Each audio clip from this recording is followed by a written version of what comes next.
সে গলার মধ্যে কামড়াতে শুরু করে। সে আমার বডির উপরে কয়েকটা কমেন্ট করতে করতে, খুব অশ্লীল টাইপের কমেন্ট করতে করতে বুকের মধ্যে হাত দিয়ে আমার ইনারওয়েরটা ছিঁড়ে দেন। তাহলে আমি যেভাবে তোকে ছুঁচ্ছি সেভাবে আমাকে ছুঁতে দে। একটা মেয়ের বডিতে যেইটুকু তার ডিগনিটি বাকি থাকে, যেই ক্লোদিং গুলো দিয়ে, সেগুলো কোনো একটা বাকি ছিল। আধা জিনিস ছেঁড়া ছিল, আধা জিনিস ছেঁড়ার চেষ্টা করেছিল। মদেরও অ্যারেঞ্জমেন্ট করাই ছিল, মনোজিতের আন্ডারই করা ছিল সেটা। আমি যখন ফোনটা রাখতে যাই, রাখার সঙ্গে সঙ্গে আমি পিছন থেকে শুনতে পাই, যে ব্যালকনি থেকেই শুনতে পাচ্ছিলাম আর দেখতেও পাচ্ছিলাম, যে দরজা, যে মেন যে ওই রুমটার দরজা, সেটা কেউ বন্ধ করে দেয়, সিটকিনি মেরে দেয়। যেই আলোটা এসছিল, আলোর মধ্যে তার মুখটা এসেন, তখন ওটা পরিষ্কার হলো যে ওটা মনোজিৎ।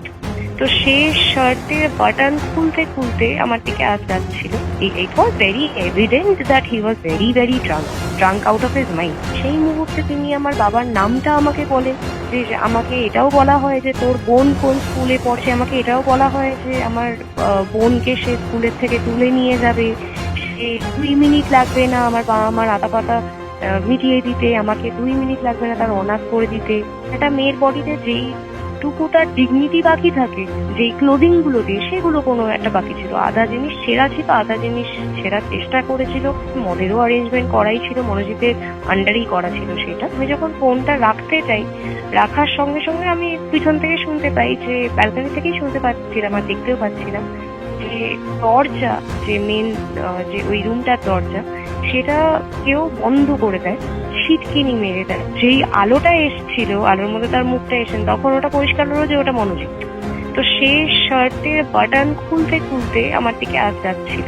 ইট was very evident that he was very very drunk out of his mind. তাকে খুব সাদাসিধে হবে বলি যে দাদা এখনো দরজাটা বন্ধ করো না, আমি বাইরে বেরোবো। সে কথাটা ইগনোর করে গিয়ে আমার একটা হাতের থেকে ফোনটা সে ছিনিয়ে নেয়, আমার সে পিছনের মধ্যে ঠেলে দিয়ে যায় ব্যালকনির মধ্যে। যতটা আমার শরীরের মধ্যে জোর ছিল সেটাকেই পুশ করি, কিন্তু সে কোনোভাবেই সরে না। সে গলার মধ্যে কামড়াতে শুরু করে। সে আমার বডির উপরে কয়েকটা কমেন্ট করতে করতে, খুব অশ্লীল টাইপের কমেন্ট করতে করতে বুকের মধ্যে হাত দিয়ে আমার ইনারওয়েরটা ছিঁড়ে দেন। সেই মুহূর্তে তিনি আমার বাবার নামটা আমাকে বলে, যে আমাকে এটাও বলা হয় যে তোর বোন কোন স্কুলে পড়ছে, আমাকে এটাও বলা হয় যে আমার বোনকে সে স্কুলের থেকে তুলে নিয়ে যাবে, সে 2 মিনিট লাগবে না আমার বাবা মার আতা পাতা মিটিয়ে দিতে, আমাকে 2 মিনিট লাগবে না তার অনাথ করে দিতে। তারপরেই সে আমাকে বলে যে যদি এটা না চাস, যে এইগুলো আমি না করি, তাহলে আমি যেভাবে তোকে ছুঁচ্ছি সেভাবে আমাকে ছুঁতে দে। 30-35 সেকেন্ডের জন্য আমার তখন হুঁশ ছিল না। আমার যদি 30-35 সেকেন্ডের থেকে বেশি জ্ঞান হারাতো, তাহলে আজ নির্যাতনটা আমি হতাম।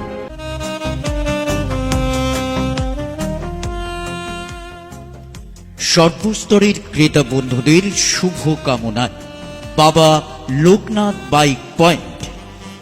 আমাদের এখানে যে কোনো কোম্পানির বাইক ক্রয় এবং বিক্রয় করা হয়। অবশ্যই মনে রাখবেন ফাইন্যান্সের সুব্যবস্থা আছে। প্রোপাইটার দিবাকর দেবনাথ ওরফে বাপি। Mobile number 9002195367। আমাদের ঠিকানা 12 নম্বর জাতীয় সড়ক, শান্তিপুর বাইপাস, পাওয়ার হাউসের নিকট, শান্তিপুর, নদিয়া।